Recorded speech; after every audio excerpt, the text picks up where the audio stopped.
Yes, sir. August 27th, City Council called to order. Would you please stand for the pledge of allegiance in a moment? I pledge Allegiance to the flag of the United States of America and to the republic for which it stands, one nation, under God, indivisible, with liberty and justice for all.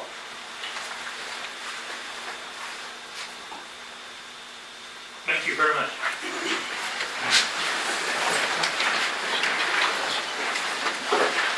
The first item on the agenda will be to amend the agenda. Mayor, I make a motion that we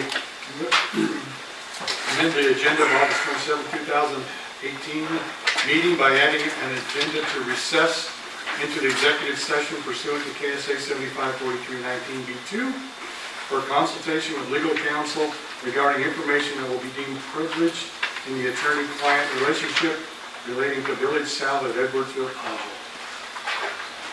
Second. Motion and second to amend the agenda and for the executive session. Would the clerk please call roll? Shriver? Yes. Adams? Yes. Kahar? Yes. Mullock? Yes. Mayor, I just also note that Mr. Stites will not be present tonight, that a family issue to address. Okay, and the next item on the agenda will be approval of the minutes in the August the 13th meeting. Mr. Mayor, I make a motion that we approve the minutes as presented. Second. Okay, moved and second to approve the minutes. Would the clerk please call roll? Shriver? Yes. Adams? Yes. Kahar? Yes. Mullock? Yes. The next item will be approval of the statement of bills paid in an amount of $125,127.42. Mayor, make a motion that we approve the statement of bills totaling $125,127.42. Second. Been moved and second to approve the statement of the bills paid. Would the clerk please call roll? Shriver? Yes. Adams? Yes. Kahar? Yes. Mullock? Yes. Okay, at this time, we're going to entertain the motion to go into executive session. Did you want to take your request and comments? We can? Okay, yeah, excuse me. Requests or comments from the public. Please state your name and address. John Waveman, 5105 Roundtree Street, Shawnee, Kansas.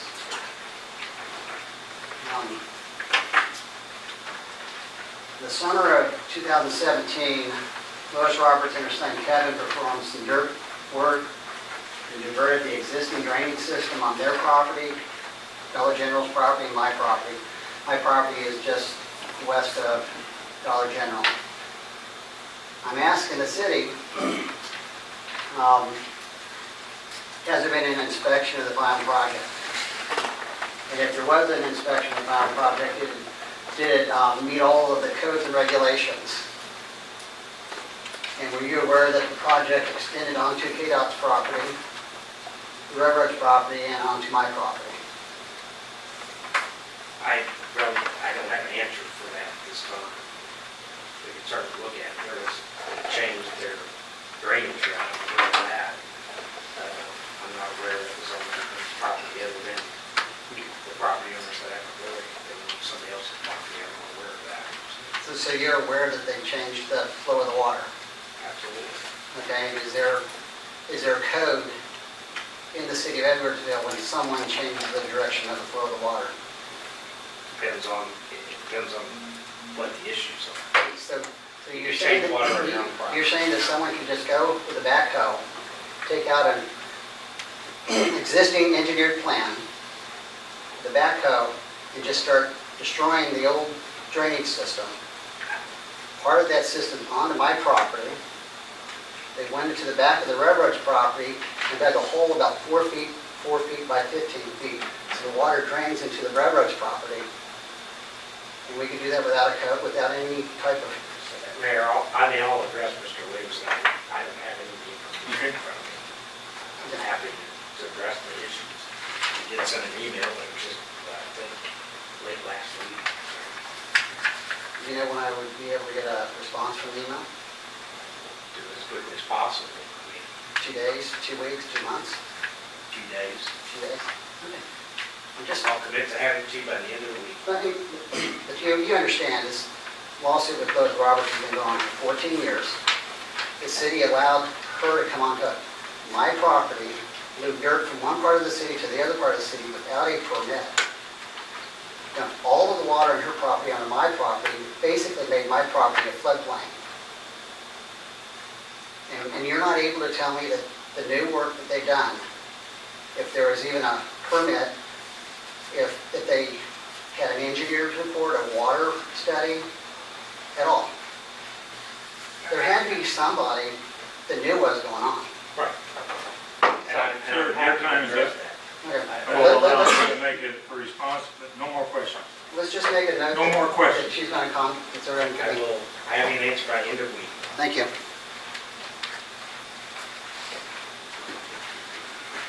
Anyone else? Okay. Mr. Mayor, I move that the city council recess into executive session pursuant to KSA 754219B2 for consultation with legal counsel regarding the information which will be deemed privileged in the attorney-client relationship relating to the village south of Edwardsville project. Open the meeting to resume. I would say 7:30. 7:30. So resume the open for the regular meeting at 7:30. Second. Been a motion and a second to go into executive session and return at 7:30. Will the clerk please call roll? Shriver? Yes. Adams? Yes. Cahar? Yes. Malat?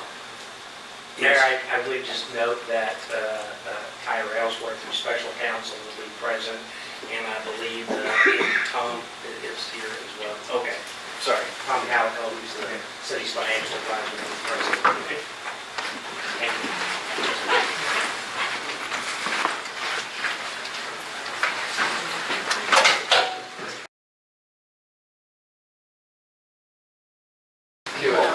Otherwise, that's move to return to regular session.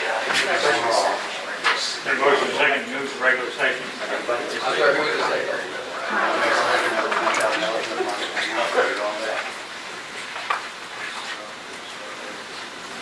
Clerk, please call roll.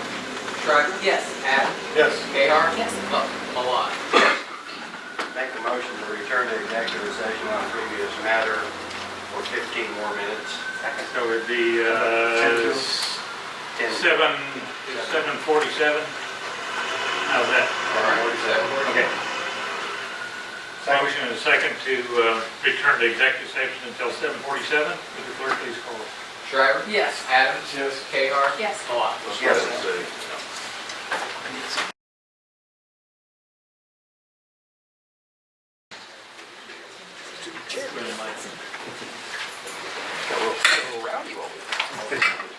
You missed out, let me tell you.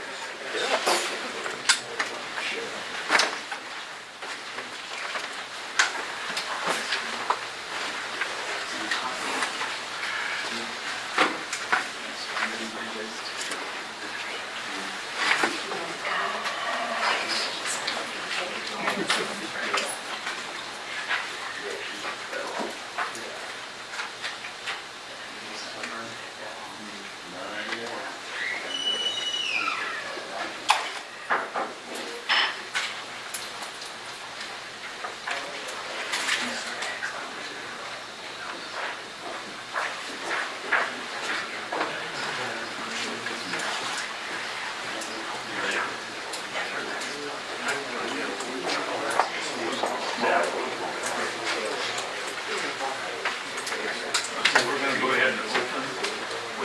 Come out of executive session, open, do number 4. Okay.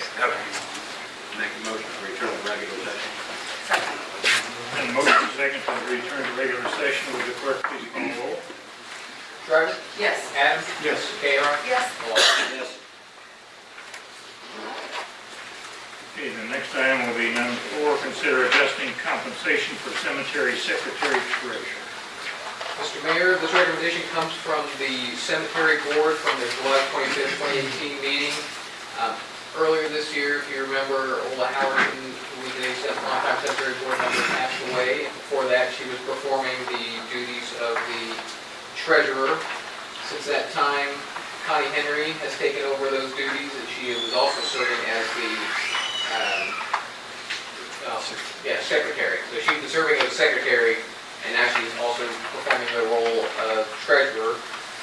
The combination of those two duties are outlined in a attachment that she provided to the cemetery board that provided in the agenda memo. Due to that and the hours required to satisfactorily complete the work of the secretary treasurer, which includes meetings with the bereaved and their families at City Hall and processing facilitating the sale of the plots and taking to the cemetery and everything involved in that whole process from beginning to end. She made a request to the cemetery board to adjust the compensation level for that position pursuant to City Code Section 15.03.052. The board of directors may pay the secretary and/or treasurer such a sum per year, payable periodically as the governing body shall fix. So that language would entail that the city council, including the mayor, would need to make a official action in that way. So with that, the official recommendation from the cemetery board is to adjust the compensation for the secretary treasurer to $200 per month and to retroactively apply that change beginning August 1st, 2018. So that would be the first month after the action or the recommendation of the cemetery board. Councilmember Adams also serves as ex officio on that board. If you've got any other comments to add. If I could, Mayor, add some comments to it. Connie has served very faithfully on the board and actually has put in a huge amount. She has done a lot of record transitions from the paper form onto the computer system, computer program that they have. And she's done just, I'm sure it's hundreds of hours over the last couple of years in that process. And she's taken on a lot of the responsibility that Ola had with meeting with people here at the city, at the cemetery. And so I would agree and recommend that we do this. In fact, I'll make a motion that we adopt this recommendation from the cemetery board to adjust that compensation for the secretary. What position will it actually be for? So it's for the secretary treasurer position. So originally it was kind of proposed as a registrar position, but we don't want to get to the point where we're creating a job description where it looks like we're creating a new position that has some tax implications. And the letter of the code is that the secretary and/or treasurer is eligible for some compensation. So that compensation would be for the secretary / treasurer. Correct. And still listing these 20 duties, basically. Yeah. That's more for your reference, and it doesn't need to be worked into the official part. That's worth $200. I was thinking about it. Okay, the motion has been made and seconded to approve the compensation for the cemetery secretary treasurer from, I don't know what it is, anyway, to $2,400 a year, retroactive. So obviously, Okay, would the clerk please call roll? Shriver, Yes. Adams, Yes. Cahar, Yes. Malat, Yes. McTaggart. Yes. Okay, before we move on, we're going to make a change in the agenda where we will be moving item number 11, which is consider resolution 2018-20-21 approving and executing the amended and restated development agreement for project areas 1 to 3 of Village South Edwardsville redevelopment to the next item before item number 5. You need a motion? Do we need a motion? Okay, we do not need a motion. Okay, and we're waiting on the city manager. We went to make some copies.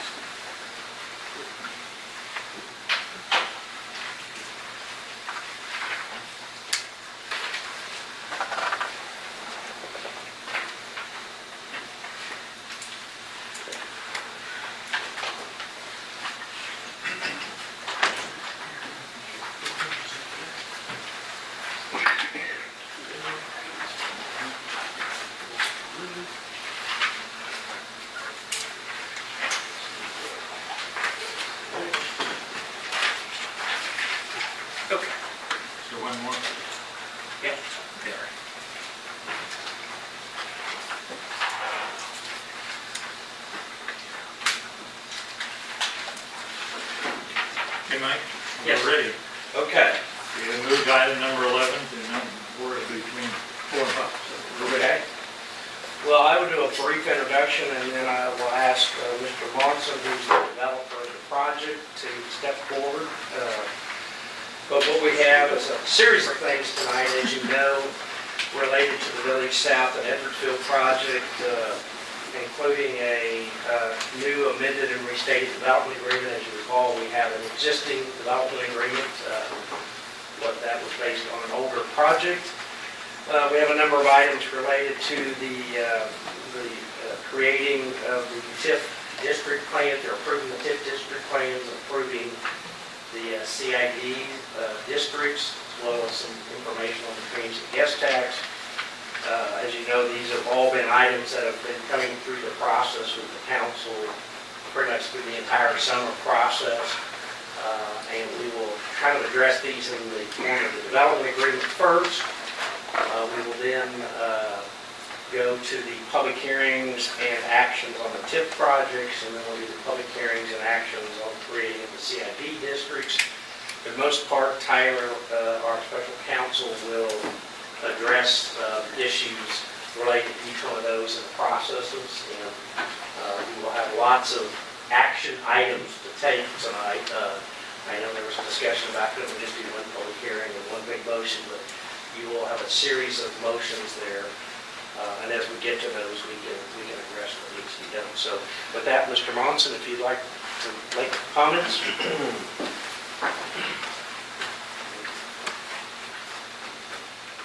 Good evening, Mr. Mayor, members of council, staff. John Monson, manager of the Compass 3 Group, which has been working for a number of years, and so I appreciate your patience. And at this point, would you like me to make some sort of a presentation? Do you have questions that you'd like to ask at this point? I'm not sure. Well, anything you can maybe tell us about the project? Sure, okay. Hand them out, So- the materials that so you this- forwarded. Yes, so for a number of months, we have been working with the Hard Rock folks, and we have not been able to disclose. We've been operating under a confidentiality agreement, as you know, and appreciate that. So what we can say conclusively tonight with the approval of this design agreement, or development agreement, excuse me, that they will be making an announcement through their normal channels, their press release channels. This is kind of a soft introduction tonight, so that if anybody has any questions as to what's going there, you can tell them it's a Hard Rock Edwardsville. So it's been a long road, and we've kind of incrementally ramped up the quality of the project. We don't think we could do better than having a Hard Rock come to Edwardsville, because it will be its own center of the universe here. And we're looking forward to other components of that development, adding to the vibrancy and the vitality of the Hard Rock. It's their motto is, we serve a market of from 8 to 80. So it's a family place. It's where you can go for a weekend. You can just go there for any reason, and by the time we have other uses adjacent to that, you could stay for a week. And that's on top of all of the things that are already here. So Hard Rock is very bullish on this area. They think this is a perfect site, and so we just thank you for the opportunity to come to town. John, the wait's been worth it. Okay. The hotel itself, I think, is going to be roughly 225 rooms. 231 rooms, 231, yes. and if you have a graphic in front of you, you can see I that. printed out the Okay, page. you have both sides? You have both sides, the highway side? I have the three-color pieces. Okay. I didn't do the floor plan pieces. No. But that's all we have. Right, so we are working very similarly to the footprint that was approved earlier for another brand. About the same height, about the same shape. We're going to have hard rock graphics. We're going to have, hopefully, you can see from the highway, a big LED billboard, which will be functional as well as aesthetic. So we are anticipating putting what they call a Pacific Dome up on the second floor to cover over the swimming pool, which will also be transparent, but we can also have light shows and, show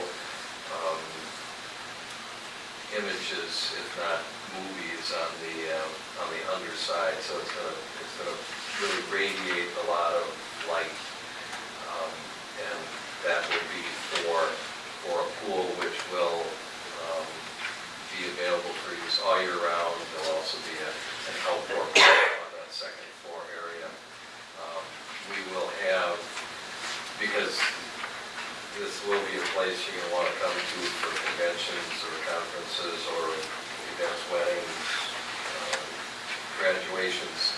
There will be a number of different size event facilities. Number one, we'll have about a 9,500 square foot, call it a ballroom for lack of a better term.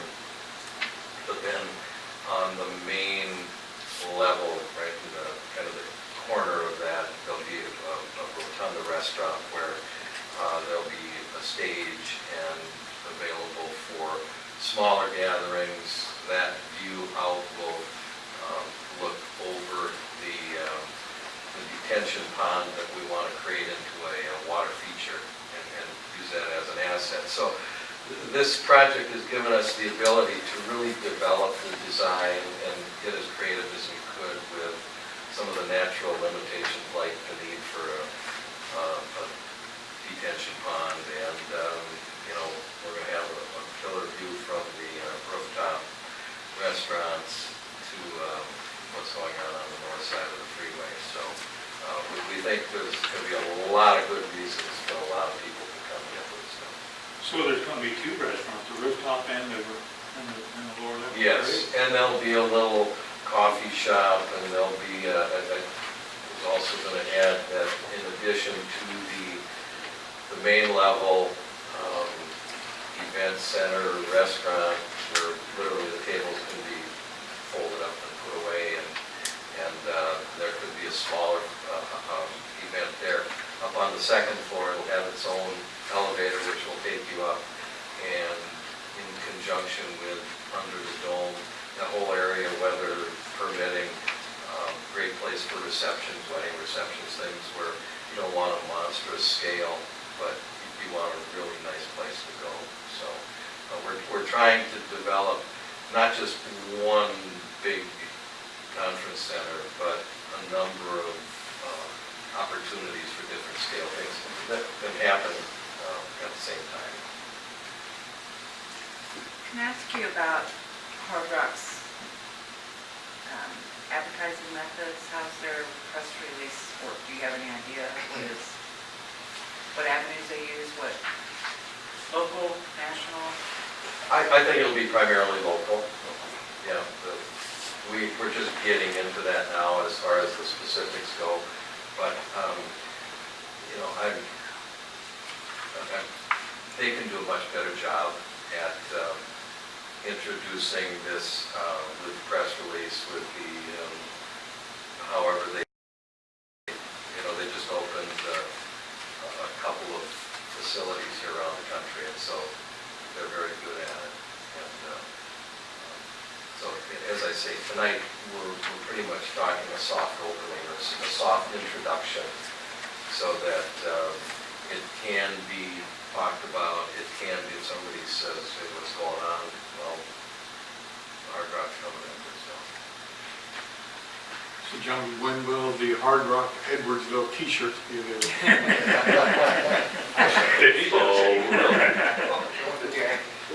Well, we're trying to decide decide whose likeness we should put on the t-shirt. So if you have any suggestions, that'll help speed things up. Well, maybe. No. You know, they've had Eric Clapton and, you know, all No, these. you need something. We need somebody local. Yeah. No, not necessarily. No? Okay. We Well, can't their hold old, it. their We old can't. shirts, it used to have, I think you and I spoke about this, you couldn't get the shirt except like at the old Hard Rock Cafe. You had to go like in Stockholm or London or wherever they were at. You actually had, you couldn't order them, you had to go to that place. That was a part of it. I don't know if they still do that. Your city manager has a lot of experience, so he might be able to help us with that. I'll just make this offer, you don't have to. I know you have a guest with you tonight that if you would like to introduce that person to the rest of the council. Well, certainly, the brains of the operation is sitting next to Kevin Lee. That's my wife, Mary. She's my good luck charm. Thank you, that you were able to come. Well, it's my pleasure. So, I'm still waiting to get a Edwardsville Park cap. And maybe we could put those for sale there. We can probably figure out something, I'm sure. Okay? But I would just like to thank the council for your patience, for your willingness to go out on the limb. This is, you know, this is very out of the box. But I'm glad that it's going to be here rather than anywhere else, because I think we have the location, we have the access, and I don't know, I hope you agree with me. This is the perfect place for it. Thank you, John. It was Thank you. Thank you. very, very thrilling to have you make that Thank you. announcement. Thank you. I'm Trustee- glad I could do that. Yep.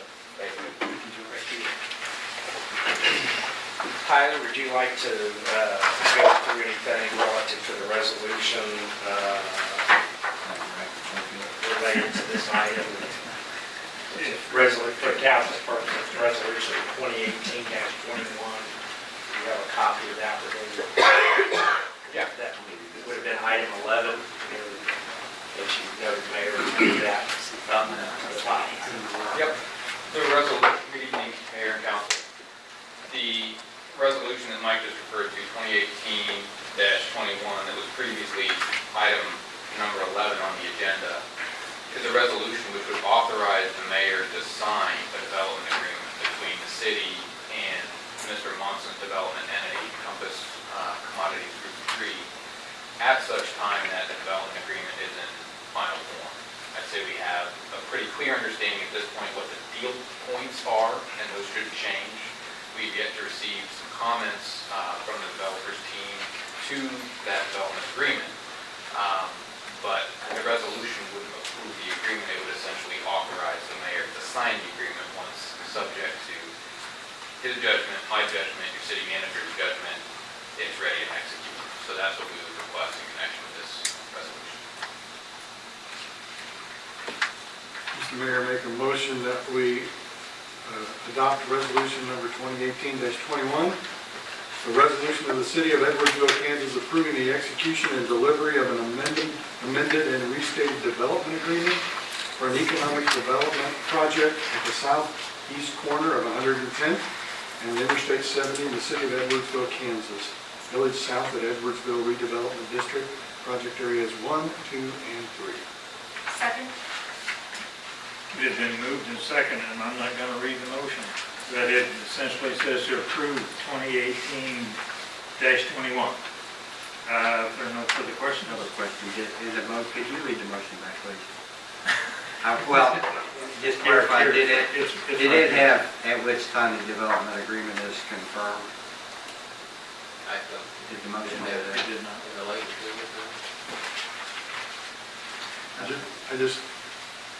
I think it should say at the end of that, at which time the development agreement is confirmed before the signature. It's confirmed by our legal counsel. Correct, yeah. If I could interject, the form of the resolution itself requires that we sign off, essentially, approve it before the mayor signs. Yeah. So that is addressed. Just want to understand. Okay, the motion stands as was read. Would the clerk please call roll? Shriver? Yes. Adams? Yes. KR? Yes. Mayor? Yes. Thank you again, John. Thank you very much. We will, go ahead, Mayor, I'm sorry. It was inside. Okay, moving on to item number 5, conduct 3 separate public hearings to consider the adoption of TIF project plans for the following project areas within the Village South at Edwardsville Tax Increment Finance District, project area 1. 1, 2, and 3, but we're going to start with 1. Do you want to just do the brief introduction and then what we need to do is take the plan here is for phase of the public hearings and what them to do this? Sure, yes. As Mike mentioned earlier, we had looked at trying to combine all the public hearings into sort of a single hearing or condense it somewhat. But the TIF statutes require that each TIF project area have a public hearing and there's a separate action following the hearing. You open the hearing, take comments from the public, close the hearing. And after we've done the hearing on project area 1, the hearing on 2, the hearing on 3, and receive those comments, if any, and then close each of those hearings, we request that you consider and act separately on each of the ordinances following. Do you need? So that's number 6. The ordinances are in item number 6. Yes. Public hearings and Yes. then the ordinances, okay. Yeah, so we proceed through 5A, B, Yeah. and C, separate hearings, and 6 separate motions on ordinances. I was just saying if there is I thought we might have a map, that I know it's in the CID, of where those project areas are, if you need reference. So, I don't really have anything in your, yeah, I was gonna say they coincide with what you have in your CID, the next items, the districts, 1, 2, and 3. But those were captured, but they see the captured resolution. Roughly speaking, project area 1 is along 110th Street, project area 2 is the side of the Hard Rock Hotel, the event center, and item 3 would be the eastern portion of the property. And then there's a 4th district, which we're not taking any actions on this time. Okay, let's begin. Well, we have to make a motion to go. Yeah. Executive session. Yeah. To the public hearing, yes. Make a motion to open a public hearing to consider the adoption of TIF project for project area number 1. Second? And moved and second to open a public hearing for project area number 1. Will the clerk please call roll? Shriver? Yes. Adams? Yes. KR? Yes. Mayor? Yes. Okay, at this time, Anybody wishes to? anybody wishes to make any comments about project area number 1? Floor is open. Okay, there being none, we will then close the public hearing. Move to close the public hearing. Second. Then motion second to close the public hearing on project area 1. Will the clerk please call roll? Shriver? Yes. Adams? Yes. KR? Yes. Mayor? Yes. Okay, project area number 2. Move to open a public hearing considering the adoption of TIF project for project area number 2. And moved and seconded to open the public hearing for TIF project area number 2. Would the clerk please call roll? Shriver? Yes. Adams? Yes. KR? Yes. Mayor? Yes. Anybody in the public have any comments to make? No. Need a motion to close public hearing. Move to close public hearing. Second. Then moved and seconded to close public hearing on project area number 2. Would the clerk please call roll? Shriver? Yes. Adams? Yes. KR? Yes. Mayor? Yes. Okay, next item would be open a public hearing for TIF project area number 3. Move to open a public hearing for TIF project area number 3. Second. Been moved and second to open up public hearing for TIF project area 3. Would the clerk please call roll? Shriver? Yes. Adams? Yes. KR? Yes. Mayor? Yes. Any comments? There being none, Move to close public hearing. Second. been moved and second to close the public hearing on TIF project area number 3. Would the clerk please call roll? Shriver? Yes. Adams? Yes. KR? Yes. Mayor? Yes. Okay, now we're going to move into the fun part, and that's to approve each ordinance. So, consider the following ordinances related to adoption of PIT project plans for the corresponding project areas within the village south of Edwardsville Tax Increment Finance District. I just would note that this is a governing body approval, is that correct? Okay. Yes. Yes. And that requires a 2/3 vote, so we would have to have 4 affirmative votes. This ordinance 1001. Make a motion to pass ordinance number 1001. Second. It has been moved and second to approve ordinance number 1001. Would the clerk please call roll? Shriver? Yes. Adams? Yes. Cahar? Yes. Malat? Yes. McTaggart? Yes. I would like to make a motion to pass ordinance number 1002. Second? It has been moved and second to approve ordinance number 1002. Would the clerk please call roll? Shriver? Yes. Adams? Yes. Cahar? Yes. Malat? Yes. McTaggart? Yes. I'd like to make a motion to pass ordinance number 1003. Second. It has been moved and seconded to approve ordinance number 1003. Would the clerk please call roll? Shriver? Yes. Adams? Yes. Cahar? Yes. Malat? Yes. McTaggart? Yes. Okay, moving on to item number 7 and 8. You want to just give them Conduct brief? 3 separate public hearings for consider advisability of creating the following community improvement districts related to Village South Edwardsville project, Edwardsville CID number 1. And Mayor, I suggest that the proceedings for items 7 and 8 follow what we just did for the TIP project plan. Each CID requires its own hearing, and then separately after the hearing, separate action. We have that. Got that.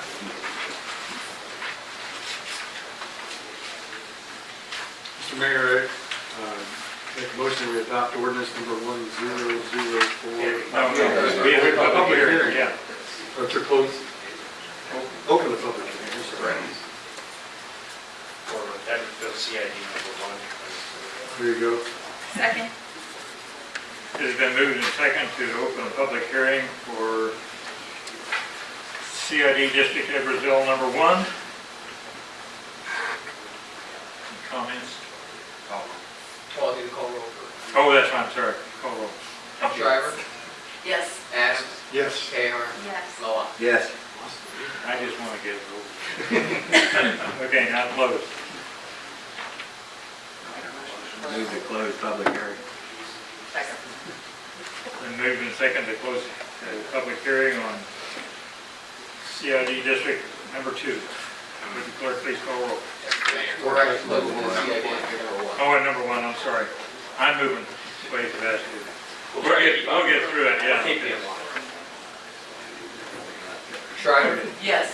Adams? Yes. Cahar? Yes. Malat? Yes. Make a motion to open a public hearing on ordinance number 1002. We got a public hearing on number 2. Yeah. CID. Yeah, we got to do all the public hearings and then we go into that. You're doing fine. Move to open a public Yeah, there you go. ordinance number No, this CID. CID. CID District number 2. There. Second. It's been moved Write it down. and seconded to open a public hearing on CID District number 2. Would the clerk please call roll? Shriver? Yes. Adams? Yes. Cahar? Yes. Malat? Yes. Any comments? Don't make fun of us. You should have written this out. Okay, motion to close. Move to close public hearing. Second.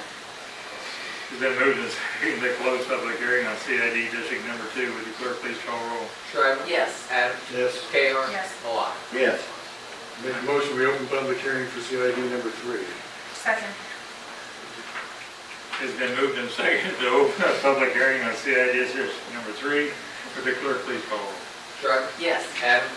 Yes. Cahar? Yes. Malat? Yes. No comments. Okay, good. Closed. Move to close public hearing. Second? It's been moved and seconded to close public hearing on CID District number 3. Would the clerk please call roll? Shriver? Yes. Adams? Yes. Cahar? Yes. Malat? Yes. Now we got the ordinances.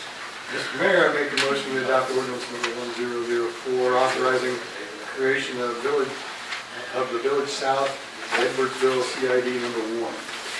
Second. Okay.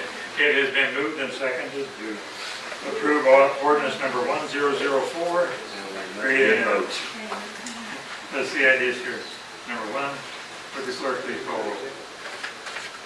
Is this the governing body as well? Yes. I believe Just it's council, or just governing body? Yeah, governing body. I'm ready. Shriver? Yes. Adam? Yes. Cahar? Yes. Malat? Yes. McCack? Yes.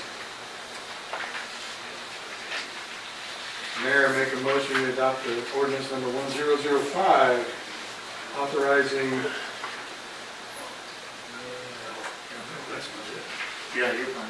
Authorized creation of Village South at Edwardsville CID number 2. Second. It has been moved and seconded to approve ordinance number 1005. Would the clerk please call roll? Shriver? Adam? Yes. Cahar? Yes. Malat? Yes. McCack? Yes. Mr. Mayor, make a motion we pass ordinance number 1006, authorizing creation of Village South of Edwardsville CID. Second. It has been moved and seconded to approve ordinance number 1006. Would the clerk please call roll? Shriver? Yes. Adam? Yes. Cahar? Yes. Malat? Yes. McCack? Yes. Okay, Any more? that's it. Oh, we have more, not for right We now. have one more public hearing. Yeah, one more public hearing, but it's not related to this. Okay, item number 9, consider resolution 2018-20, amending a resolution of intent to proceed with the issuance of industrial revenue bonds for the Village South of Edwardsville project. Well, Mr. Scott Anderson, our other special counsel, has been waiting patiently Yes, he has. to bring this before you. The mayor, council members, Scott Anderson, mayor of Edwardsville. Well, I have the relatively easy piece of this complex and exciting transaction. 2 years ago, the city adopted a resolution of intent to issue industrial revenue bonds for the project that we've been discussing tonight. That resolution of intent contained an expiration date and also limited the amount of the bonds to $20 million. The applicants requested that that resolution be amended to increase the principal amount of the bonds to up to $30 million, and also to extend the expiration date of that resolution of intent to December 31 of 2020, December 31 of 2020. What that means is sometimes prior to that date, we'll need to come back and actually adopt the ordinance approving the bond documents and issue those bonds. Happy to take any questions you may have about the resolution. What was the previous date that, before we extended? December 31 of 2017. So technically, the resolution expired. This resolution, not only does it extend the date and increase the principal amount, it reaffirms the other terms of the prior resolution. But also note that the purpose of these are really for the sales tax exemptions related to this project on the materials that we use during construction with some of y'all done through. So, I mean, these are not bonds like general obligation bonds or TIF or other bonds that you talked about. They're a process, but the purpose here is it provides for a sales tax exemption. Does not create any other form of tax, property tax exemption in this particular case. It's incorrect, sir. Yeah, unlike the other bonds, these bonds are generally purchased by the applicant, not payable by the city at all, payable solely from the lease revenues from the project.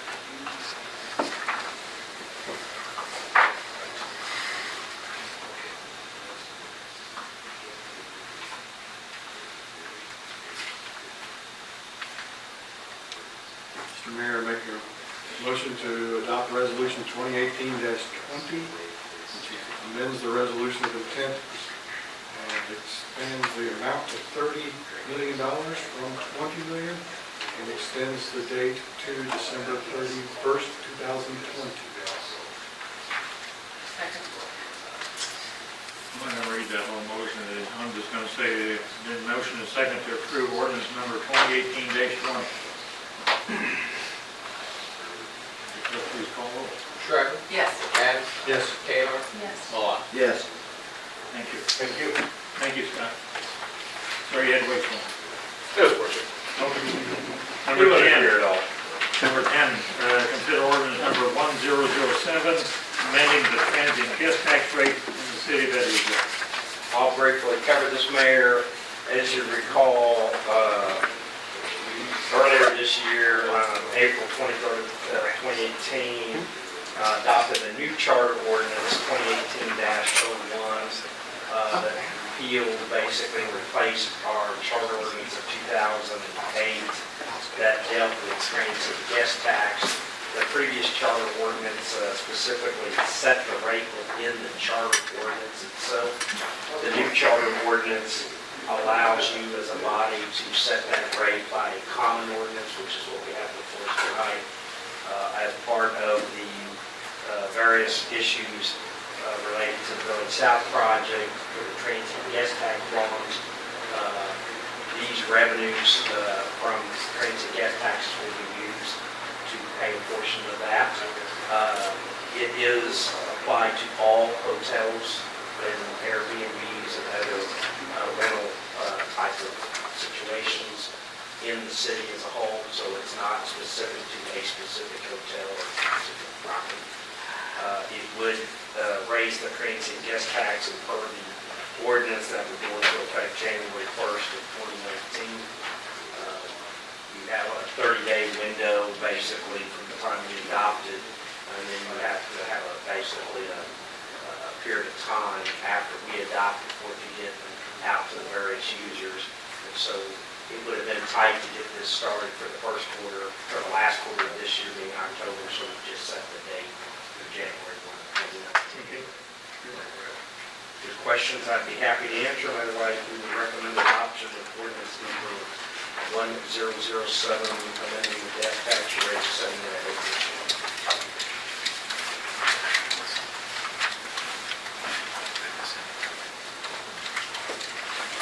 I'll make a motion to pass ordinance number 1007. Second. It has been moved and seconded to approve ordinance number 1007. Would the clerk please call roll? Shriver? Yes. Adams? Yes. Cahar? Yes. Malat? Yes. We've done number 11. Number 12, consider resolution 2018-22 and 22 authorizing the offering for sale of revenue bonds for Village South at Edwardsville project. Do you want to address that one? This is our final request this evening in connection with Village Tax. So we're sort of at the end of the road here. The request for resolution 2018-22 is to authorize we as your bond counsel for this deal and city staff to work with the underwriter for the bonds, which is Doherty, and representatives of Doherty from Minnesota have previously been here at prior council meetings to introduce themselves, to explain their involvement in connection with the project.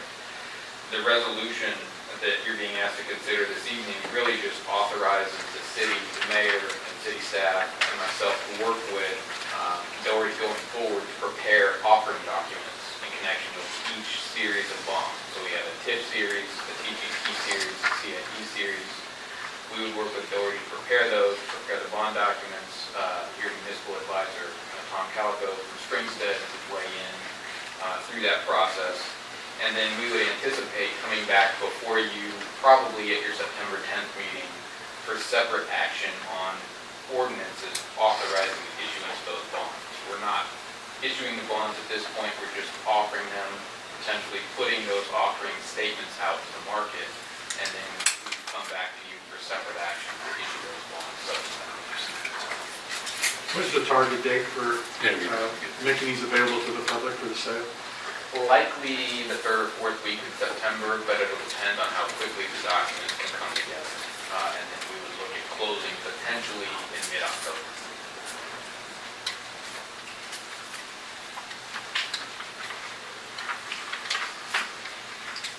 Mr. Mayor, make a recommendation, or make a motion, that we adopt resolution number 2018-22. Second. It has been moved and seconded to adopt resolution 2018-22. Would the clerk please call roll? Shriver? Yes. Adams? Yes. KR? Yes. Vaughn? Yes. Thank you. Thank you. Thank you. You sure you're done? Thank you. Okay. For this evening. Good. Item number 13, consider authorizing an acquisition of a Ferrara HD 77 ladder truck, including all associated equipment, and adoption of resolution 2018-23, authorizing the financing of the Mayor, council, good evening. As you remember, the last council meeting, we were directed ourselves to pursue, look at the Ferrara HD 77 ladder truck because we had the opportunity to gather on some savings, the existing skeletons that were on site in Louisiana.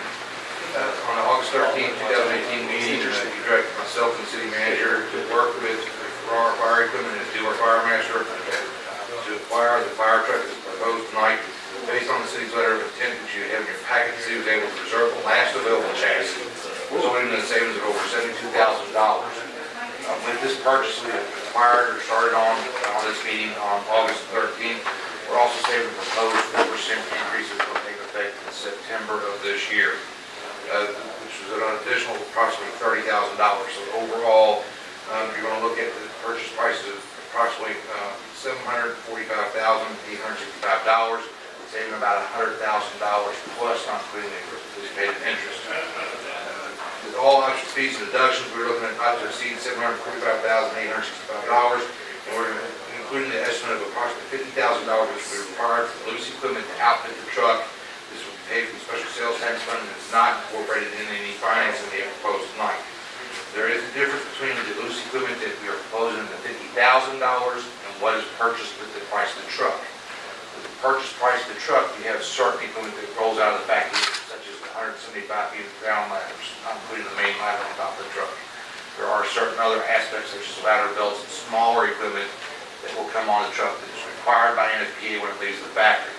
What we're proposing with the $50,000 that's not incorporated in the financing is items such as fire hose, fire nozzles, hose clamps, and so forth, bed adapters, and some of those items.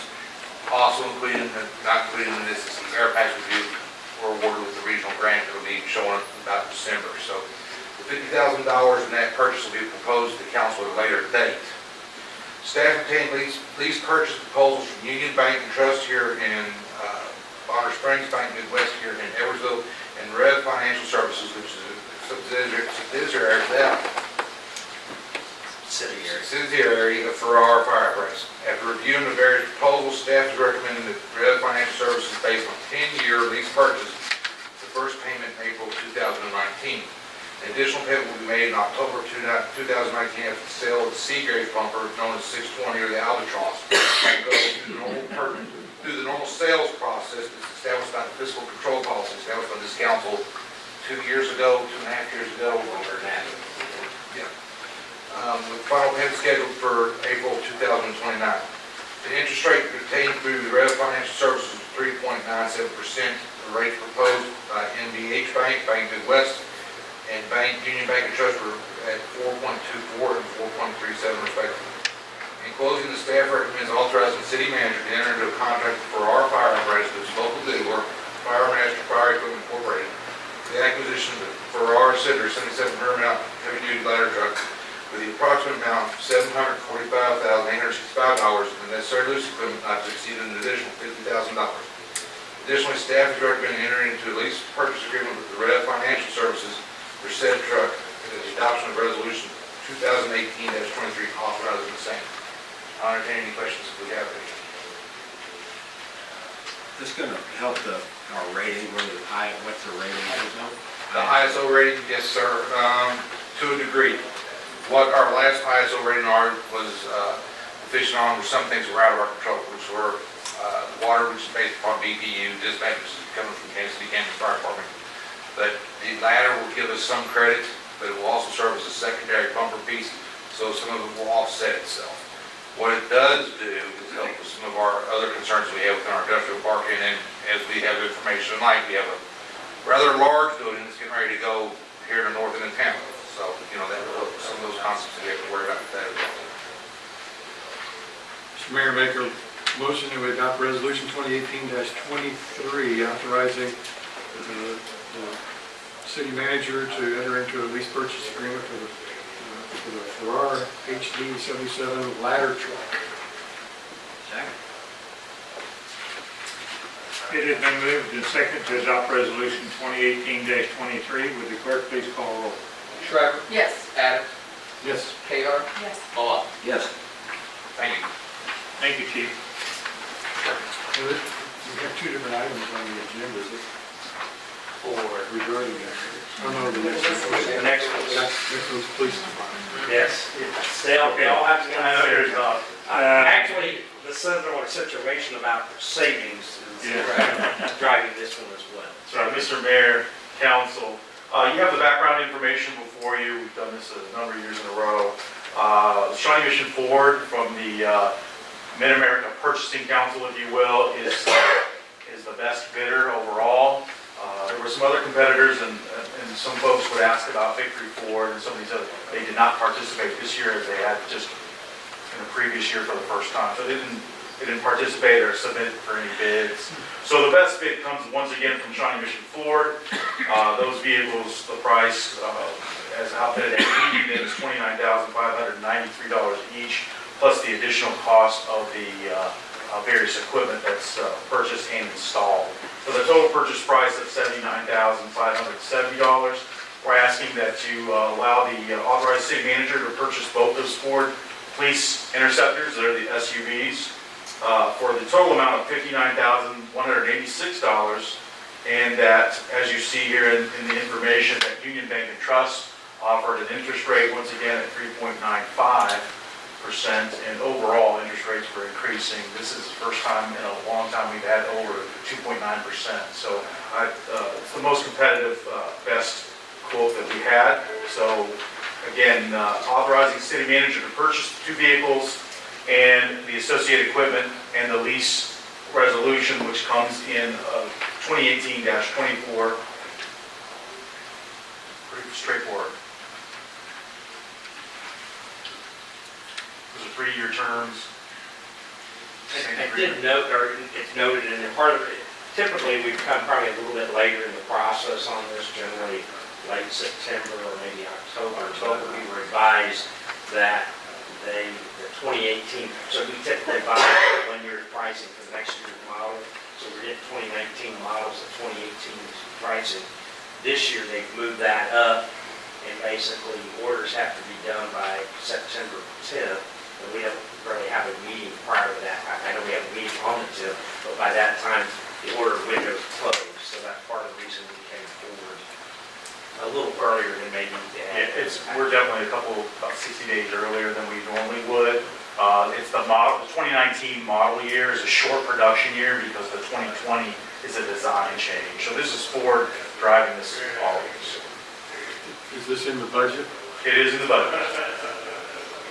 I didn't say, I just for reference, it's in the proposed budget that's coming. That's not been adopted yet. Which is really no change on this particular line item from prior years. So we spend about this $80,000 mark, give or take, in every budget, every year for police cars. So sometimes a little less, a little more. Move to adopt resolutions 2018-24, authorizing city managers to enter into a lease purchase agreement with Union Bank and Trust for financing the police department vehicles.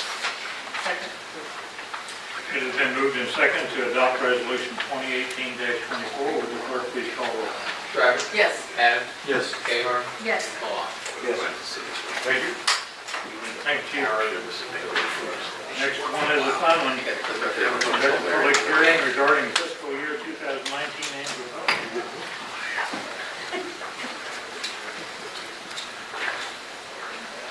Move to open the public hearing regarding fiscal year 2019 annual budget. Second.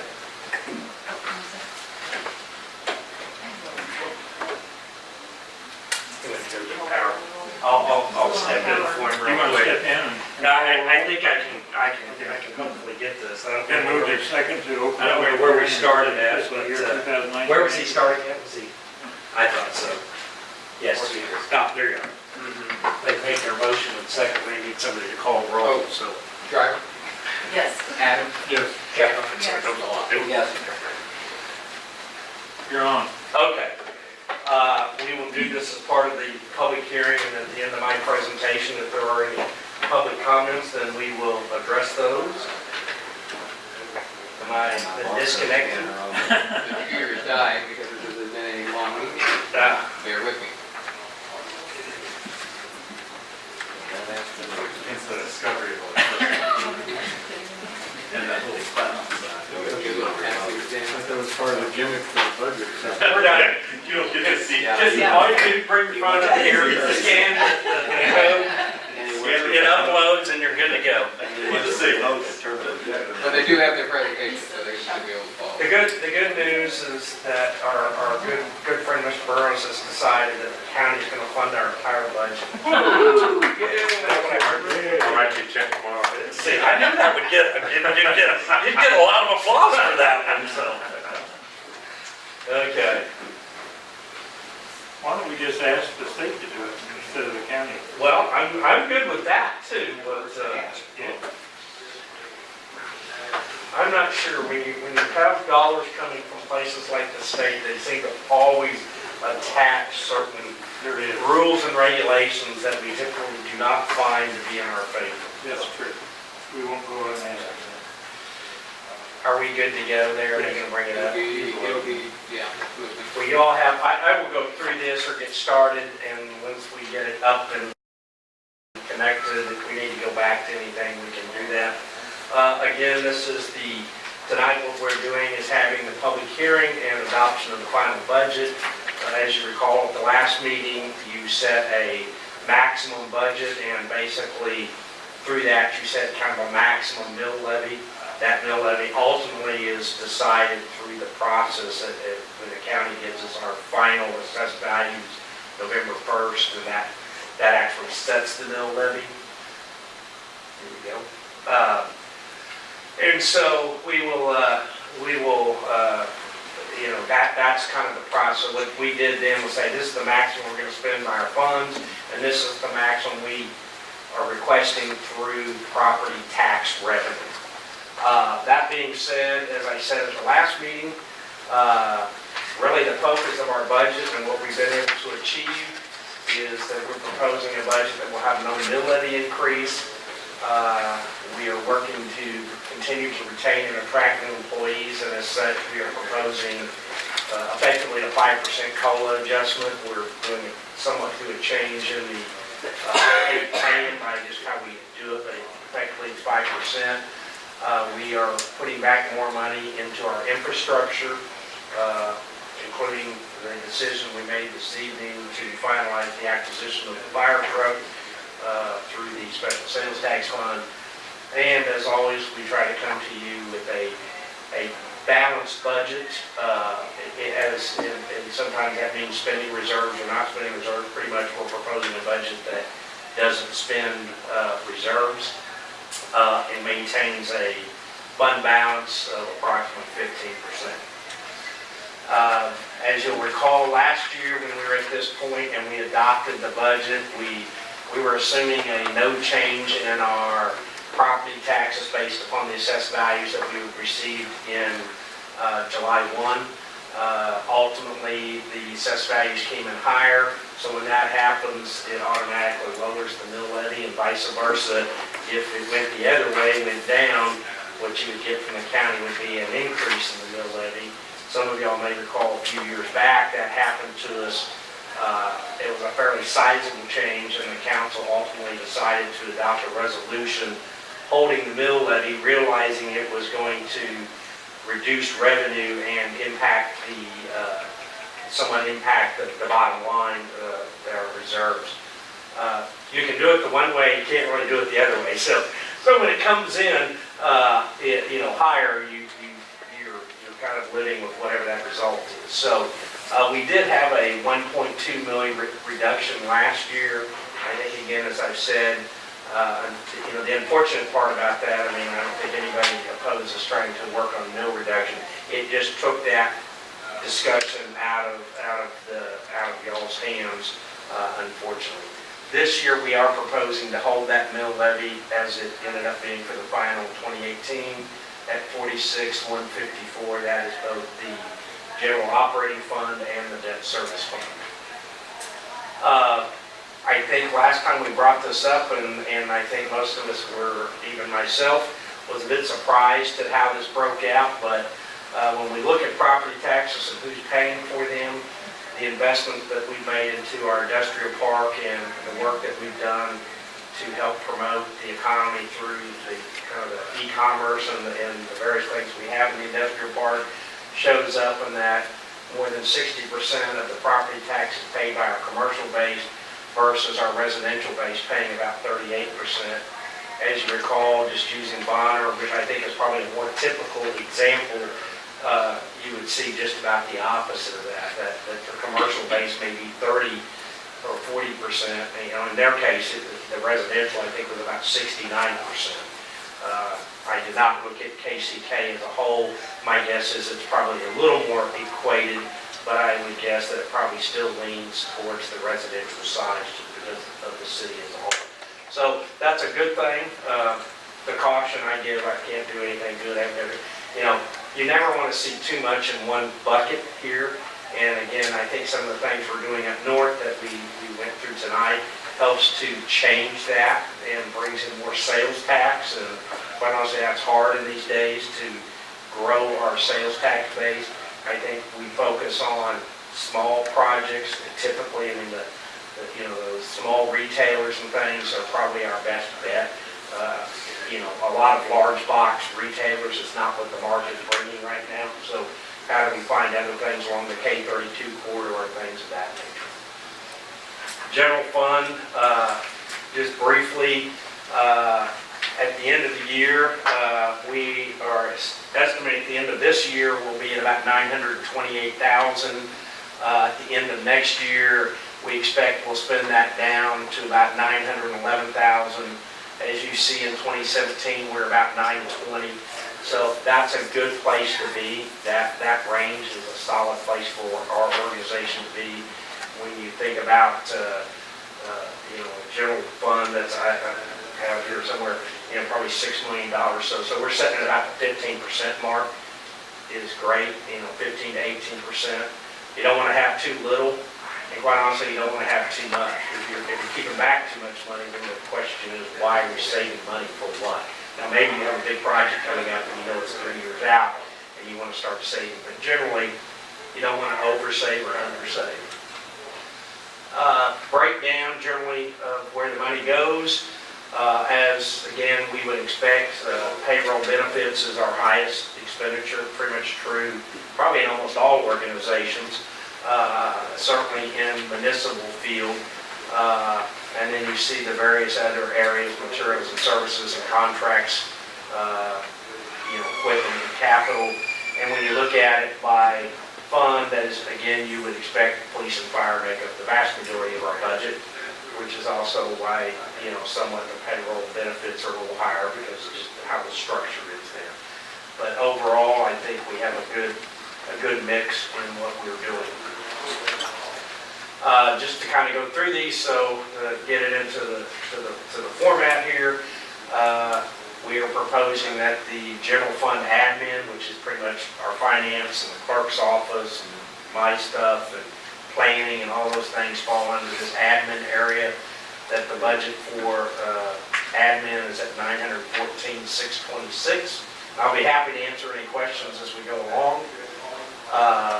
That also includes any council type, you know, that's very little, but some of the things we do, just community-wise, the council expenses, those kind of things get included in there too. Roughly speaking, payroll is going to go up to 6%. Again, 5% of that is pretty much the pay increases, and then you have the associated cost. Medical benefits will continue to be one of those areas. Some of that is we're making some assumptions in 2019 because we know people are coming on board, and we always kind of assume worst case scenario when we hire people, that we assume they're going to take the family plan with, you know, the most costly plan of all. So we try to at least assume that, and we typically try to put some money in on benefits on the medical. I would note that the way our plans fall mid-year, so our medical plan actually goes July 1 to June. Obviously, our budget goes January to December. So we're always pretty sure what the first 6 months are. The problem is we don't really know the last 6 months, and we're doing this in August, so we're 9 or 10 months out. But we try to use history. I think this year, it says 20%, and that may be the total, but I think we assume the medical piece of our plan will go up about 8%. So, anyways, we're looking at about a 7% overall in the admin area. On the fire EMS side, large budget, obviously, about 1.9, just shy of $2 million in the fire department. Roughly, a little over $100,000 increase.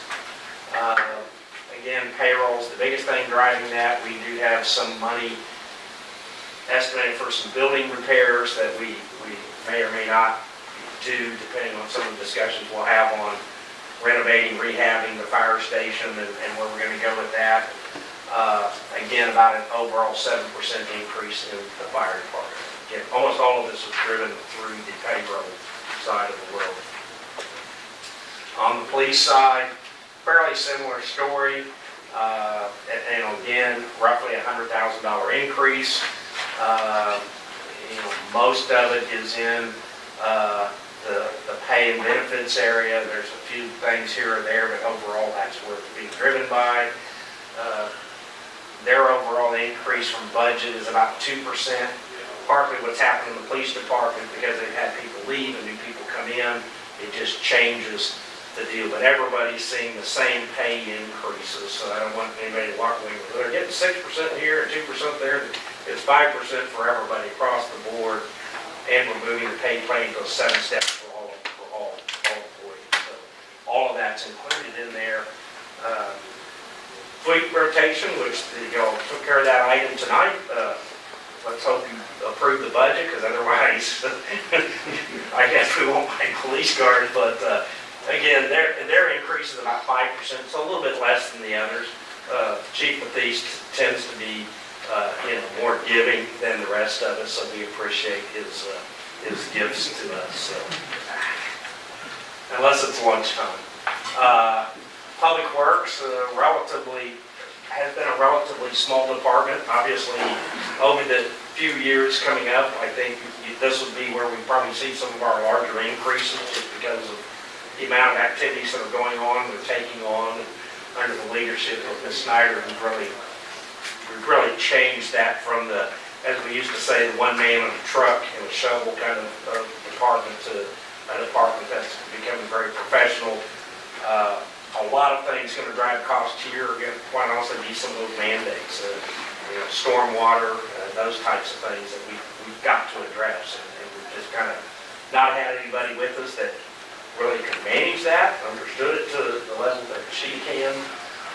So we'll see increases in this area over time. Again, at the end of the day,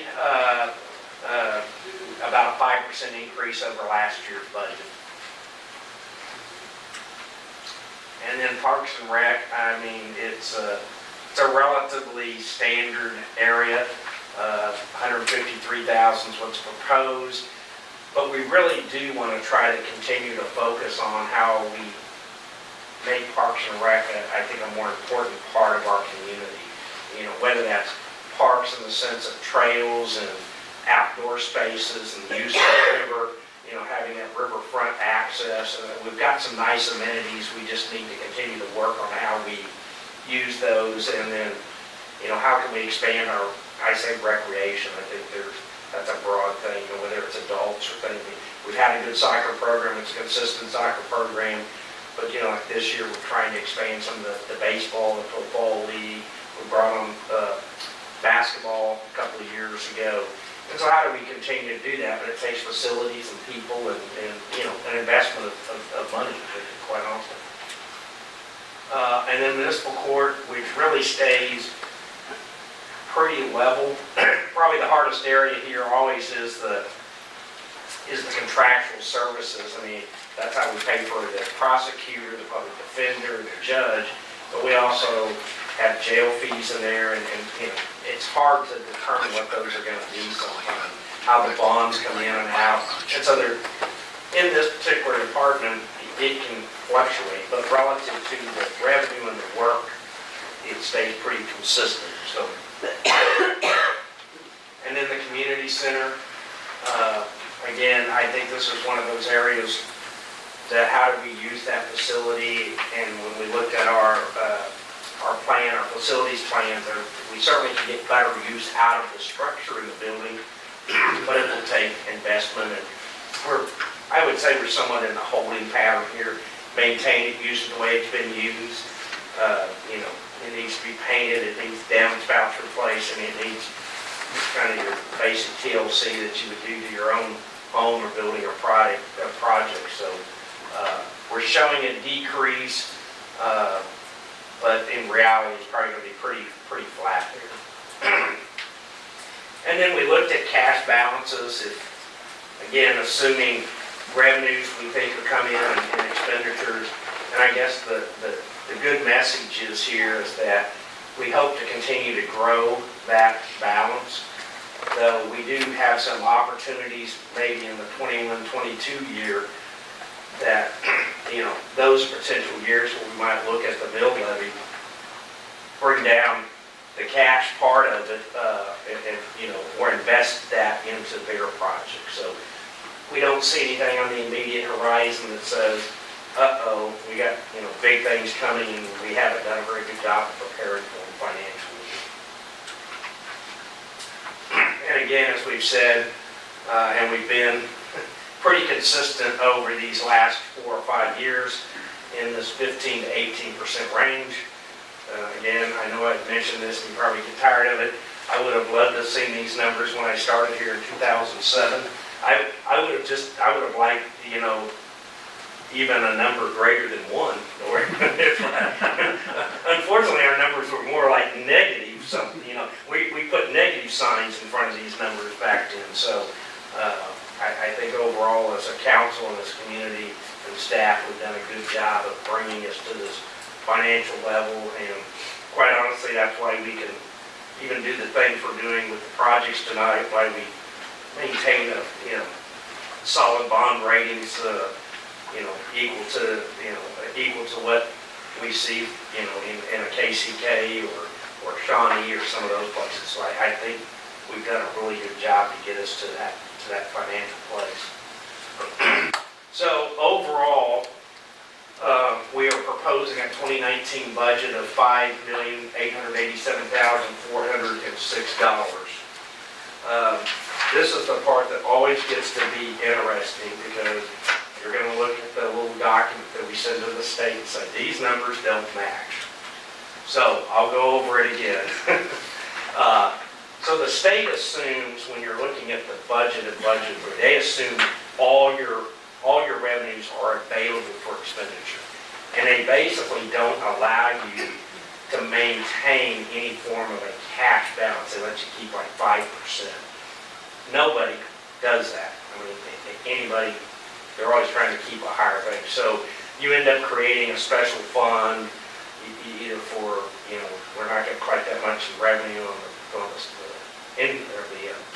property taxes, or some type of fund to capture that. So if you look at it from our basis, or the first basis being this kind of how the state looks at it, you've got your beginning cash, you've got your total receipts, everything that's not property tax. You then look at property tax and you assume 100% collection, so there's not really a mechanism. We always assume 97% collections. And so your budget authority is all of that. They really get driven kind of by the revenue side of the equation. So what you see from us is we're saying our real expenditures is $5,887,406. We want to obtain the cash balance at the 9/11.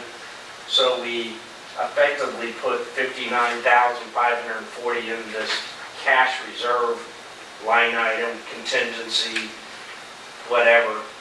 So our two numbers come together. So what you really approve is a budget authority of 6.8 million. What we're telling you is we really are going to spend 5.8 million. And that's everything you get in your package after the adoption of the budget, that's what you see, the 5.8.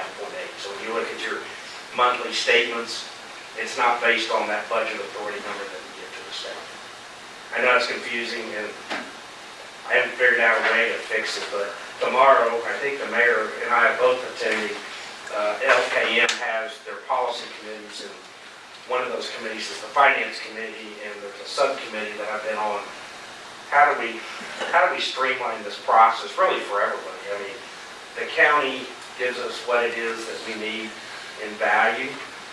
You know, they give us our assessed values, and we say back to them, this is what we need to certify.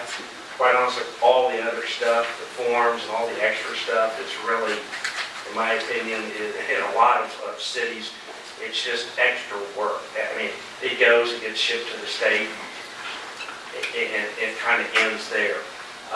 So we think that there's some opportunity to streamline the process without getting into all the other debates that have come around budget over the last few years. But simply, how can we streamline it, make it easier for the county clerk's office, make it easier for the cities, but honestly make it easier, for the state, because they're really just collecting the data at this point. I'm sure Mr. Burrows is looking at me back here. So, anyway, that's the general fund. Again, bottom line is we're proposing a general fund budget of $5,887,406. If there's questions there, or otherwise, I will continue to move on. Moving on. So all these others are funds that we have to budget. So it goes into all those budget forms that we again submit. It's part of our budget. So most of these are really self-supporting funds, right? So they're not getting money from the general fund. The first one's debt service fund. Obviously, it is supported through taxation. And you see a big increase from 2018 to 2019.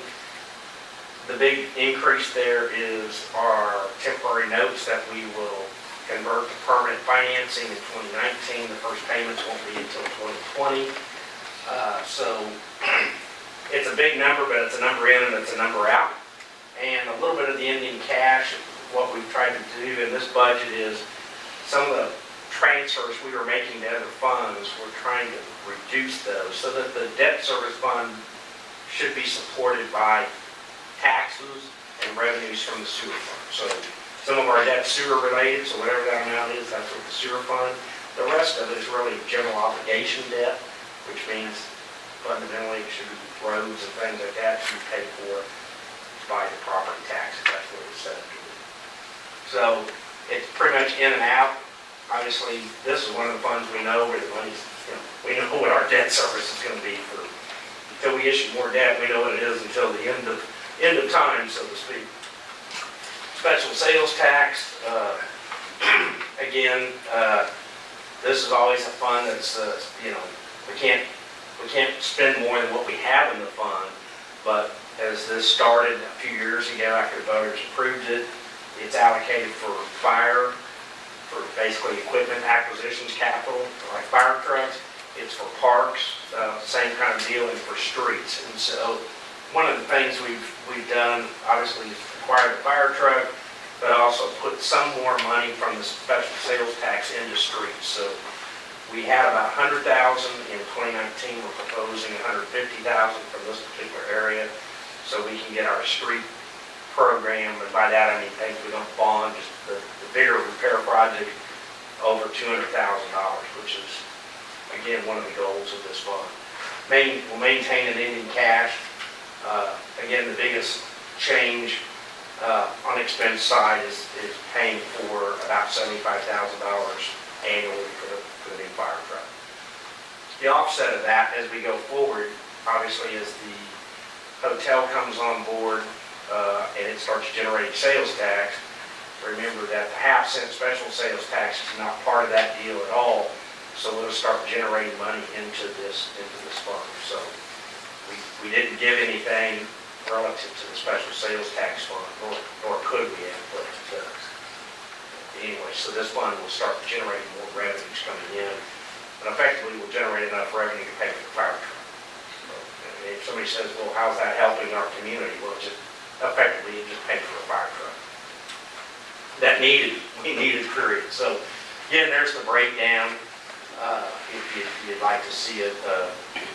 Again, any of these items come back to the council when we actually approve an expenditure. That's part of the resolutions that we did. So as we move forward, we always come back to y'all, unless it's it's $2,000 or $3,000 item, then those just get signed off by me. But anything, I think it's above $10,000 out of this fund, requires actual pre-approval, and Parks has a separate step that the Parks and Recreation Advisory Board has to make a recommendation on the use of these funds for park purposes. Special highway, again, this is taxes that come from motor vehicle taxes. What's interesting, and this is every year, there's two pods there, and one of those is what they call the county fuel tax. It's all determined by the state. By KDOT, they have some formula. We haven't been able to figure out why, but effectively, they miss it by about $20,000, $15,000 to $20,000 a year. So they tell us every year it's about 65 to 70, and it tends to come in the 80s. We stick with the more conservative number, just in case the formula happens to be right. But so far, over a number of years, it's always been the same. The state piece of it's almost right on line, always. I mean, it's within maybe a couple $100. So we actually assume that we'll be a little more conservative. We'll still end with ending cash, but again, we put more money into our road projects so we can do more road repairs. Again, more than just the small potholes, but where we can go do bigger paving projects. It could be sidewalks, it could be curbs, anything related to the kind of the street. Sewer, as you know, that was a new one, really started in 2018. We don't see much change here. We are proposing a 3%, and that'll come back, a 3% increase in the variable rate, nothing in the fixed rate. So the fixed rate will stay the same. Part of that is we have contract for treatment, and we know here at some point that will go up.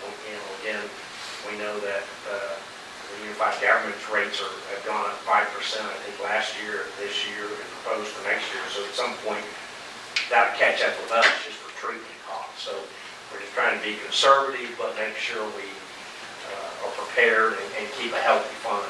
We really need to get this fund into the $100,000 range for our reserve, because you do have higher risk, right? I mean, a pump fails at a lift station or something like that, you need more reserve. With the general fund reserve, if something catastrophic happens, you still have a way to address that, but you would prefer sewer fund to stand alone, can address its own risk. Solid waste. Again, pretty much straight in, straight out. Most of that is services. Some of those dollars pay for our annual cleanup day that we do. Again, we have budgeted 3% here as well, or assumed a 3% increase, which our contract calls out a 3% increase annually in the contract. So, or 1.5. Okay, I'm sorry. But I think we got behind a couple of years back. Right, when we first adopted the new contract with Waste Management, we didn't pass that increase in services with the curbside recycling onto the residents, so we're kind of catching up at this point. I will just say, on a side note, I believe that you will have a presentation on September 24th from Waste Management. They are making a formal request to increase rates related to recycling. They have a right to make that request, and so we will have more on that at a later date. It doesn't impact what we're doing here whatsoever. Economic development, again, this is where when we charge the 1% origination fees on IRVs, this is where it goes. The good news is when you increase that amount from 20 million to 30 million, you can do your own math of what 1% is and what that'll do to the fund. Because that's our fee in that, and that's part of the resolution that was adopted, so that's not changing. So we don't budget for those until they close, because that might not close until 2020, but when those bonds close, so to speak, then we get the 1% origination.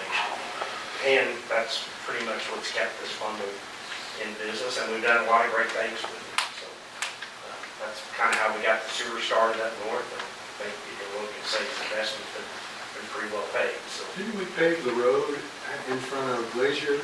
we did. They, yeah, that when they came in, they issued, they did an $8 million issuance. We took, part of their issue was that the road, and it was in very poor shape going from basically 9th Street into the park. And so our agreement was we would turn out 1% and do that road project. It cost us about $65,000. So, I mean, we covered 100% of the cost of that project through their origination fee. And several other businesses benefited as well as getting in and out of our park. So we've used it like that on some others. We've paved some of the roads in 98th Street. When we did the repaving a few years back, that got paid for out of this fund. So we've done a number of things to support our commercial community, which again, this isn't for paving, you know, your typical neighborhood streets, and that's not the purpose of the fund by statute. So technology fund, again, this is kind of what we pay for our computers and things that aren't just individuals. So if I need a computer in my office, that comes out of the admin budget, but the file server, and we're doing an upgrade in the file server, that's the biggest cost this year. We do charge, the revenue primarily comes on every citation for which there's a conviction. There's a $5 technology fee that was put in a number of years ago. As I recall, Chief Batiste made that recommendation, excellent recommendation. The first thing we used it for was to buy the electronic ticketing devices. So we paid for that. We've done some other computers.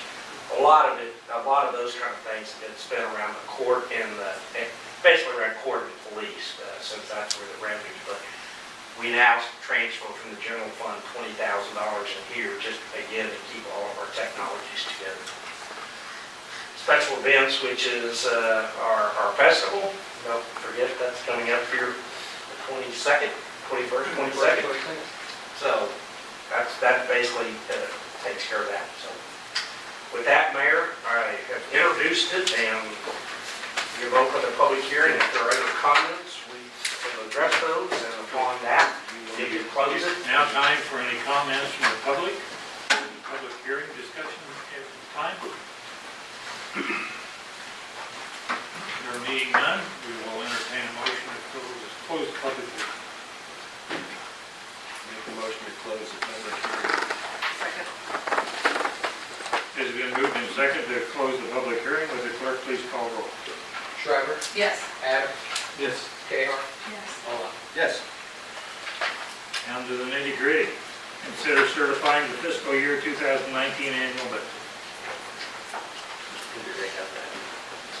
Not yet. I need that. This is the formal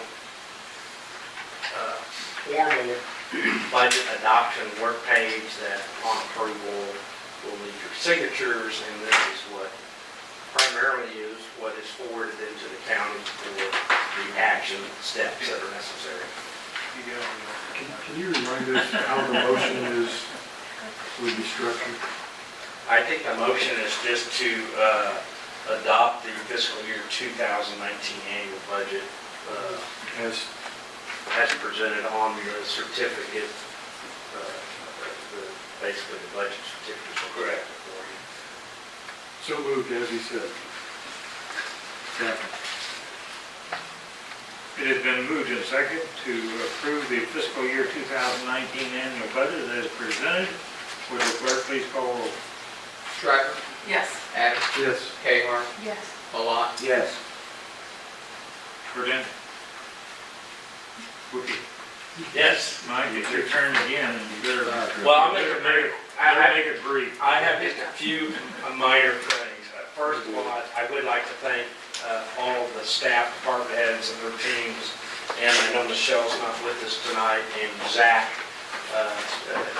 put a lot of work into the budget. It takes everybody to do this.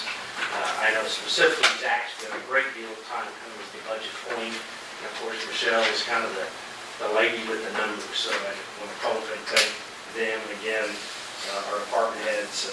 They understand the confines that we work in, and they always bring budgets that are reasonable. So, there's always things we don't like to have, and we push for, but it's not like they show up with, some budget that's just outrageous. So they come to you and ask for something, it's because we need it, and they thought through it, and make sure to have everything for it. So I appreciate what they do there. I would like to also just thank the fire chief, Tim Whittam, and as well as the police department. I know Tim has kind of really been the leader on this Crane the Cruiser, Crane the fire truck. I know he will give more information about that, but I appreciate it, and I know many of our employees do this. They get engaged and involved within the community and within their various areas, and so we appreciate that. So I just want to say thank you to him. Okay. Anything else, I'll just answer questions. Zach may have a couple of things. You got anything, Just a quick reminder, we'll be finalizing the roster going to LKM and the NPR conferences in October this week, probably. You'll probably hear from me, just to confirm who's going and who's not going. And as Mike said, September 21st will be the Atmos Energy Disc Golf Open at the City Park, and that will kick off Autumn Fest. And then after that, on Saturday the 22nd, will be the Autumn Fest, the day of the event, and it's coming together. It's going to be here quicker than you think, so we'll have good weather for it. Thank you, Zach. Chief of Police, nothing, thank you. I know Chief Williams got it. Thank you again for the acquisition of the truck. Thank you, Mr. Webb, for everything. Prior to 7 o'clock tonight, I was going to tell you that the Hammer Cruiser event this weekend raised a little over $3,900, but somebody setting up on the front of the room here made it go over $4,085 for the donation, or for this council meeting. So thank you, Mr. Mayor. Mr. Adams, Ms. Gahar, thank you for your help again on Sunday morning. We doubled the number of riders. Last year we didn't have 5 inches of rain impede on us at the last minute, although I did wake up Sunday morning to the weather bug saying it's going to rain, and it's going to rain right about now, and it wasn't looking so good, so there was some stress with that. But we ended up having an event-free ride. Everybody kept the rubber down and the shiny sides up, so it's always a good day. And, we ended up raising a little over $4,000 in that one portion of the event. That started it off. 2 weeks ago, we stood up here, we talked about a regional grant, and a little over $1.2 million. We talked about the second federal grant award was published on Friday. The city of Edwardsville, the fire department was awarded $17,600 for the purchase of personal protective equipment.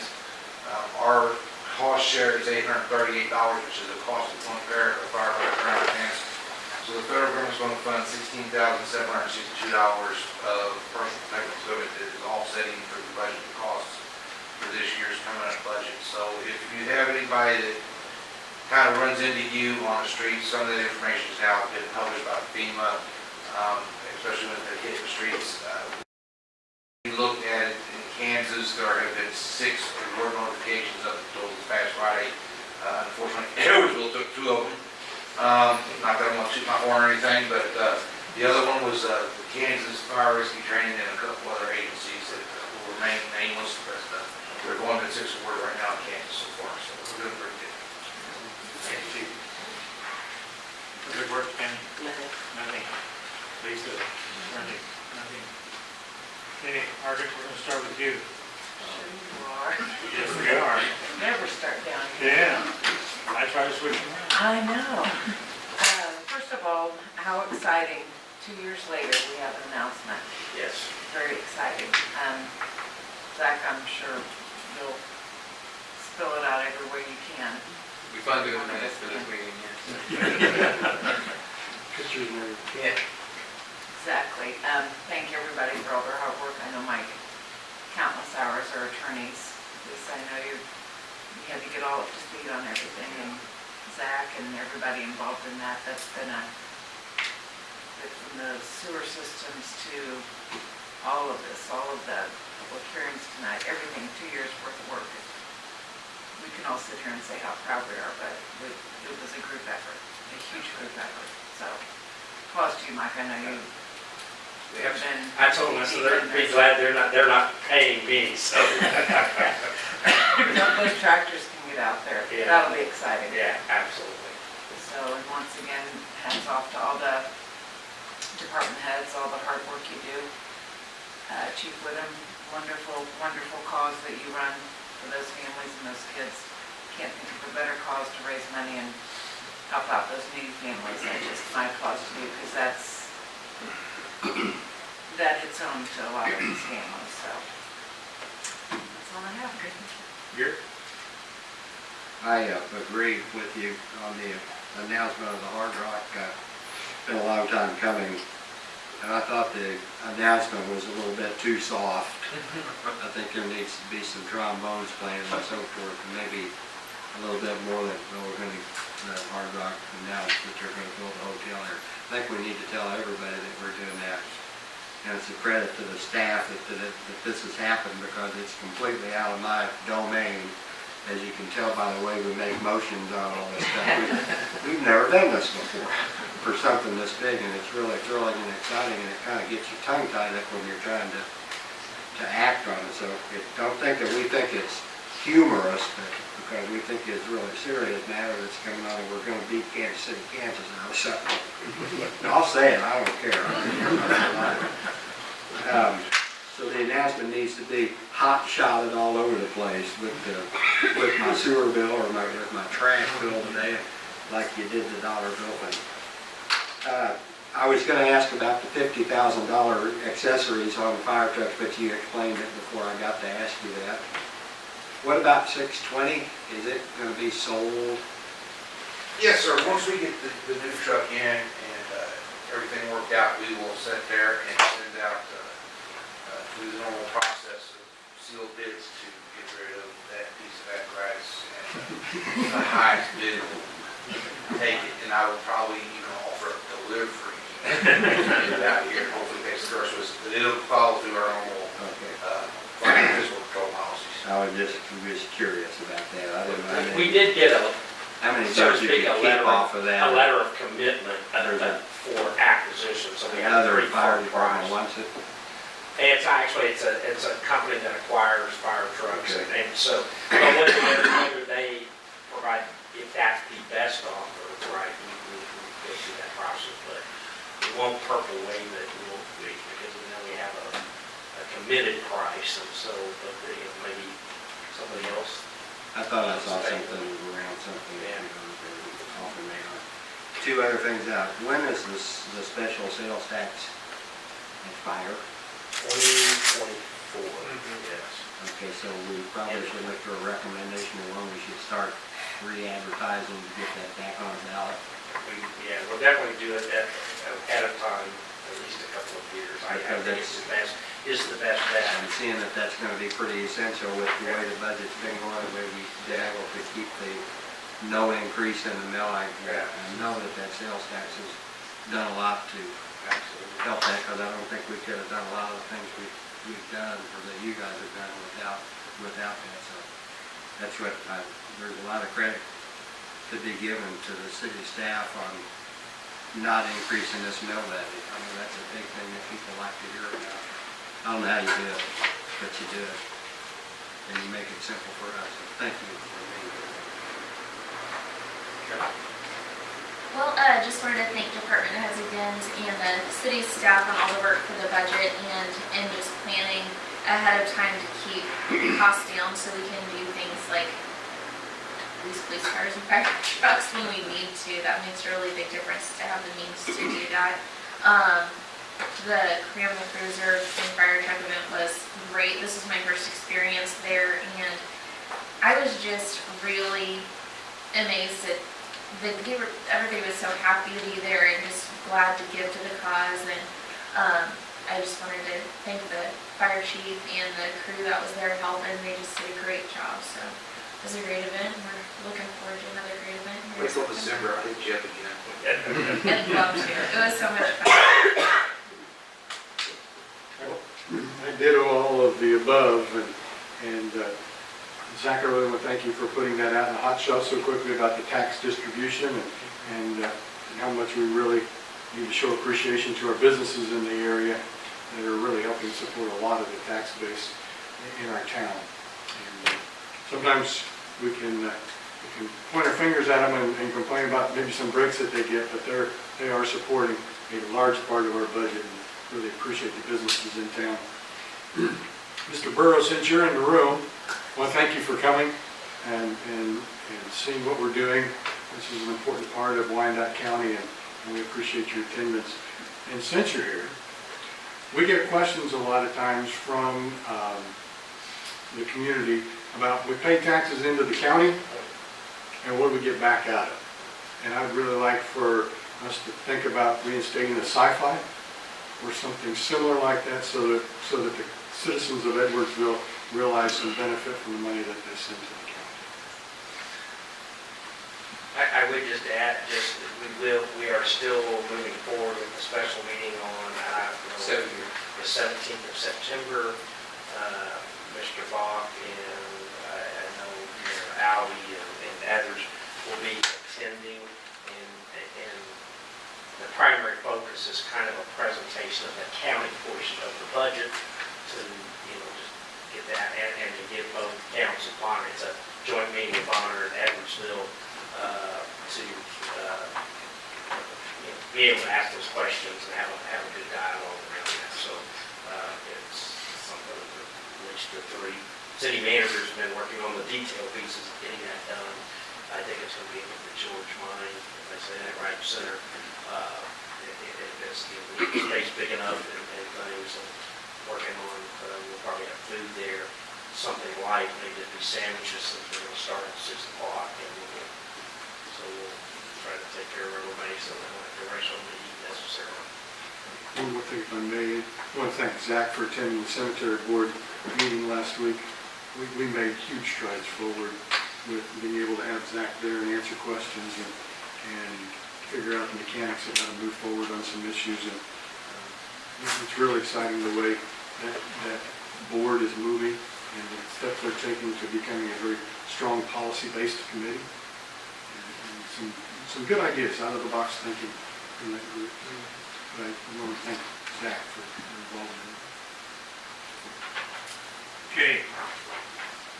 Once again, like everybody's been saying, we really deeply appreciate all the hard work all the department's heads have done, and especially Zach and Mike in getting this budget ready for us. And this, I've said it more times than once, every year it gets easier to understand. Not that I've got it, but it's a little easier to understand every year.